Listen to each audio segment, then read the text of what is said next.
Malkajgiri segment లో MP Etela Rajender పర్యటించారు. భారతీయ జనసంఘం వ్యవస్థాపకులు శ్యామప్రసాద్ ముఖర్జీ జయంతి పురస్కరించుకుని ఎన్సీఎల్ కాలనీలో ఏర్పాటు చేసిన కార్యక్రమంలో ఈటెల పాల్గొని మొక్కలు నాటారు. ఈ సందర్భంగా ఈటెల రాజేందర్ మాట్లాడుతూ, మంత్రిగా ఉండి ఈ మంత్రి పదవి కంటే నా దేశమే ముఖ్యమని, ఒకే దేశం ఒకే చట్టం ఉండాలి అని, ఒకే దేశంలో రెండు జెండాలు రెండు చట్టాలు ఉండకూడదని మొట్టమొదటిగా ఆక్రోశించిన వ్యక్తి శ్యామప్రసాద్ ముఖర్జీ అన్నారు.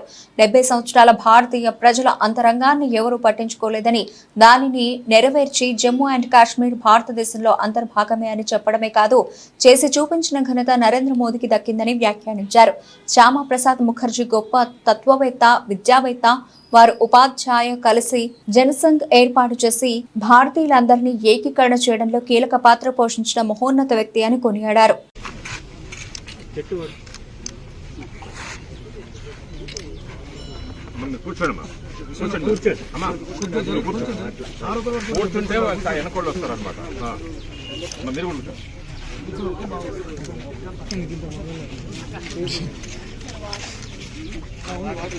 అడ్జస్ట్ చేసుకుంటూ బిస్కెట్ ఏం